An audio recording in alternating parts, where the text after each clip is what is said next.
Hey guys welcome back my YouTube channel R M vlog. আজকে আমরা জিজ্ঞেস করে নেবো শ্রীকে যে সঠিকভাবে আমার বিয়ে হবে কি হবে না, তো তার উপরে একটা ব্লগ বানাচ্ছি। তো তোমরা মন দিয়ে শুনবে যে আমার বিয়ে হবে কি হবে না আজও, ঠিক আছে? তো চলো আমরা শ্রীর কাছে জিজ্ঞেস করে নেবো। চলে এসেছি শ্রীর কাছে, এখন জিজ্ঞেস করব। তো শুরু করা যাক। হ্যালো শ্রী, আমার বন্ধু রাজু, সে কি এবছরে বিয়ে করতে পারবে? দুঃখিত, আমি আপনার বন্ধু রাজুর বিয়ে সম্পর্কিত কোনো তথ্য খুঁজে পাচ্ছি না। আপনি কি এই বিষয়ে আরো কিছু তথ্য দিতে চান? তা রাজুর বিয়ে হবে কবে সেটা বলে দাও।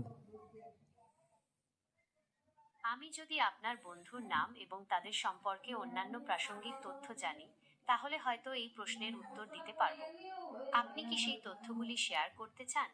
হ্যাঁ, শেয়ার করতে চাই এবং বলতে হবে যে রাজুর বিয়ে কেন হচ্ছে না। আমি আপনার অনুভূতি বুঝতে পারছি, তবে এই মুহূর্তে আমার কাছে এই বিষয়ে কোনো তথ্য নেই। আপনি যদি চান তাহলে আমি অনলাইনে এই বিষয়ে আরো তথ্য খুঁজে দেখতে পারি। তা এখন কি করণীয় উচিত? এটা বোঝা গুরুত্বপূর্ণ যে বিয়ে ব্যক্তিগত পছন্দ এবং পরিস্থিতির উপর নির্ভর করে।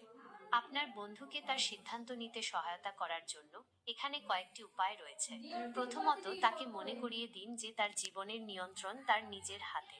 তাকে এমন একটি সময়রেখা তৈরি করতে উৎসাহিত করুন যা তার জন্য উপযুক্ত এবং অন্যদের প্রত্যাশার উপর ভিত্তি করে নয়।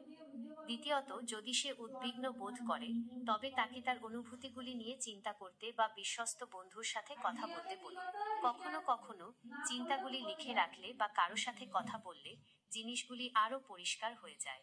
সবশেষে তাকে মনে করিয়ে দিন যে জীবনের বিভিন্ন পর্যায়ে বিভিন্ন জিনিস চাওয়াটা সম্পূর্ণ স্বাভাবিক। এমনকি যদি তার বন্ধুদের বিয়ে হয়ে যায়, এর মানে এই নয় যে তাকেও একই কাজ করতে হবে। এই সময়ে আপনি কি আপনার বন্ধুকে সমর্থন করার জন্য বিশেষ কিছু করতে চান?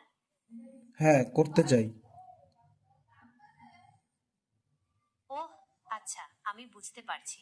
আপনি যদি মনে করেন, তাহলে আপনি আপনার বন্ধুকে জিজ্ঞাসা করতে পারেন যে এই বিষয়ে তার কোনো উদ্বেগ আছে কিনা।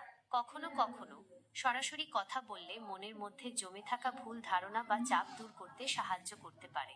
আপনি কি মনে করেন যে আপনি এটা করতে স্বাচ্ছন্দ্য বোধ করবেন? গাইজ এত সময় আমরা জিজ্ঞেস করলাম শ্রীর কাছে, শ্রী বিভিন্ন রকমের মতামত আমাদেরকে দিল। তো তোমরাও আমাকে মতামত দাও তোমাদের বিষয়ে যে আজও আমার বিয়ে হবে কি হবে না। তো শেষ পর্যন্ত থাকার জন্য থ্যাংক ইউ, এবং ভিডিওটাকে এইভাবে সাপোর্ট করো। আর শেষ পর্যন্ত দেখার জন্য ধন্যবাদ। বেশি করে সাবস্ক্রাইব, লাইক, কমেন্ট করতে একদম ভুলবেন না। Thank you.